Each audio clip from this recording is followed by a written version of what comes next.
PACE is partnering with local churches to serve local schools to help everyone explore the Christian faith and providing professional supervision to pastoral staff and senior leadership teams. Here's a few things that we've been up to recently. One of my favourite stories to tell in assemblies is the one about Jesus getting lost in the temple aged 12. It's a great story for primary children because I get to tell them that, as he was growing up, Jesus was once exactly the same age as they are. I have a special prop that I use whenever I tell this story.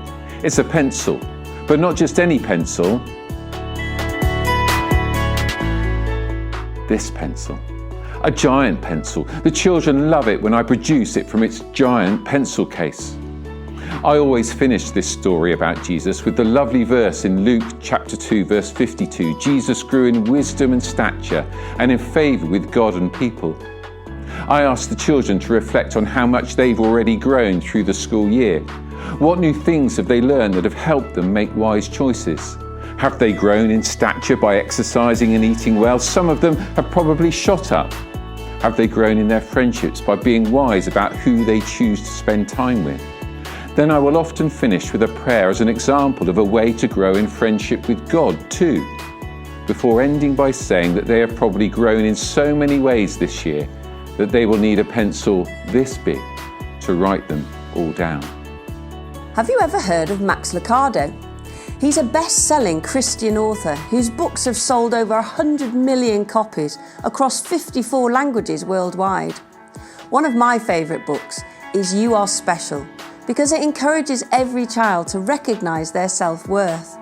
Our Maker loves us, whatever others may say about us, good or bad. In recent assemblies, I've linked this story to Psalm 139, which tells us that we are not mistakes, we are fearfully and wonderfully made. Our value is only fragile, temporary and vulnerable if it depends on the fluctuating opinions of other human beings. The good news is that God values each one of us unconditionally. Value is not earned, and it's not dependent on being popular or due to impressive achievement. Our value is secure, even if our sense of self-worth takes the occasional knock. Recently, I had the privilege, along with one of our volunteers, to visit a secondary school for a morning to help 270 Year 9 students think about worldviews and 4 of the biggest questions that human beings ask about the beginning of it all, about the reason we exist, about right and wrong, and about what happens when we die. It was great to help them have helpful conversations about various answers to these questions, to disagree agreeably, and to explore different beliefs together. The very same day, I was running the same lesson with some sixth formers in another school, and afterwards, a Christian student came and told me how much it had helped him with the questions he was wondering about. It was great to be able to encourage him personally.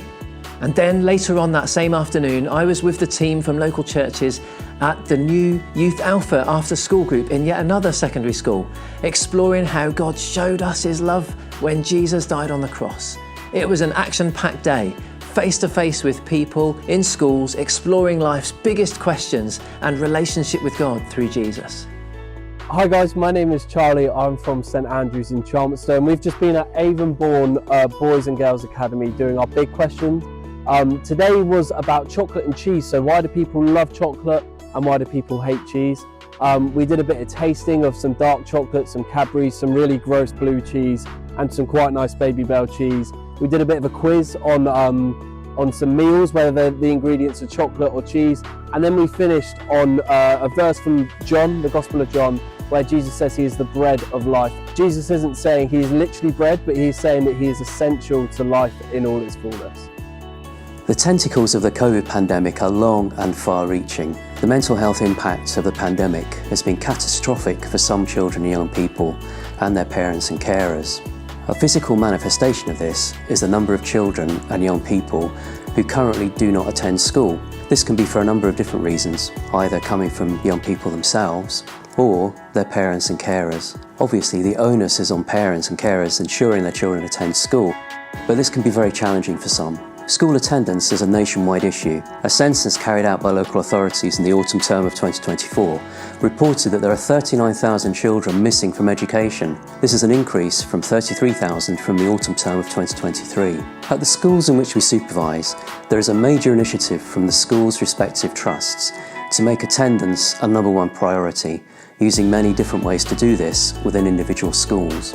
In supervision sessions with school staff, they are telling us they are under a huge pressure to improve pupil attendance. But staff are also telling us that many vulnerable children not attending are safer in school, which isn't just about improving attendance figures, but for the well-being of all those children and families. As always, we want to thank you all for your partnership with us at PACE.